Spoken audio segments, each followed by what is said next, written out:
So I was inspired uh, a few days ago to do, as my final video of 2019, do something a little different.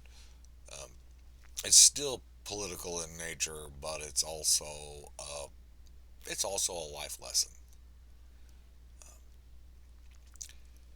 It was an argument between my two daughters over a card game that materialized the idea, or for this video. It was a petty argument, and to see them literally hate each other for those few moments over a card game, you know, it made me wonder where I went wrong as a dad, et cetera, et cetera. And then it dawned on me, hey, you know what? In a way, families are small governments in their own right. There's a definite political structure to the American family. And each family has their own set of rules and courtesies that everyone is expected to live by in order to keep the family functioning at optimum levels for everyone. Okay, if you got a drunk dad, a pill popping mom, or a kid who needs Adderall or something like that, then that family often becomes fractured in an irreversible way. And even if it is reversible, there's going to be a price to pay. Trust me, I know from experience. And that leads me to the similarities to the government of the United States right now. Our government is fractured in a big way. You have a Democrat Party who literally hates President Trump's guts. Um, I mean, it goes beyond words. Uh, you know, the disdain they have for our president. So much so that they've spent the past 3 years doing everything they can to impeach him. And as of earlier this week, they were successful in formally impeaching Donald Trump in the House. Now, it's not expected to get through the Senate because that's Republican controlled.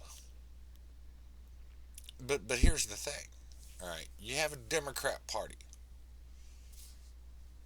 who just hates the head of the family, Donald Trump. They're doing everything they can to get rid of him. You have a Republican Party trying to defend him. Okay, let's assume for just a moment that the Democrats are successful and they can either formally remove him from office through some miracle of the Senate, or if that fails, they actually beat him at the ballot box in the next election.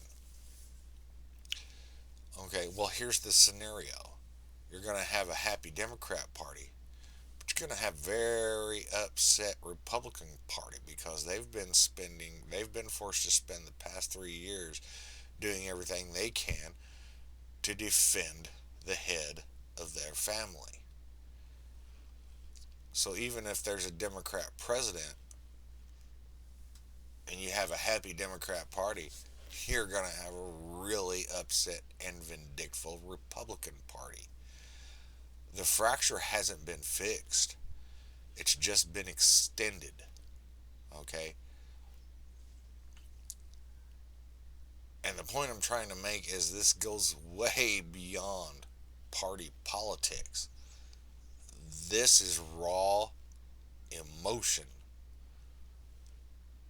driving the processes that run our country right now. And emotion has no place in politics. It just doesn't. Okay, I could do a whole other segment on that, but it doesn't.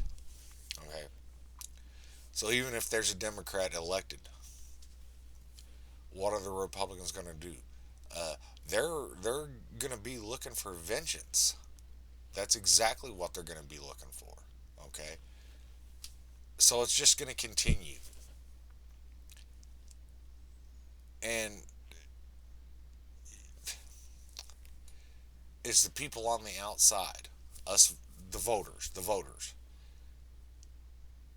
who are going to have to fix this because the Republicans and the Democrats, people, they're not going to fix this. They're in no shape to fix this. They've proven themselves incapable of effectively running a country. And I'm saying that from an impartial point of view. I'm blaming Democrats and Republicans for this mess. Okay? Donald Trump is not everybody's cup of tea. He definitely has his own style. He's not your atypical presidential figure. He is lacking in some areas. His foreign policy stance leaves a little to be desired, even for me, and I'm a voting Republican. But he has done good in some ways. Uh, he's very popular. He's kind of a shotgun president. You'll hate him at first, but give him a little time and he might grow on you, and that's kind of what's happened in the Republican Party. But that doesn't address the fracture. Um, the question is, how do me and you fix all of this? Because that's what it comes down to, is me and you. It's going to take us to fix this. The Democrats aren't going to do it. The Republicans aren't going to do it. I don't care how much they try to buy your vote in this next election.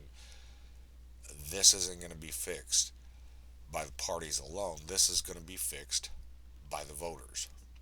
So our focus now is going to have to be, what do we have to do to prepare for this next election?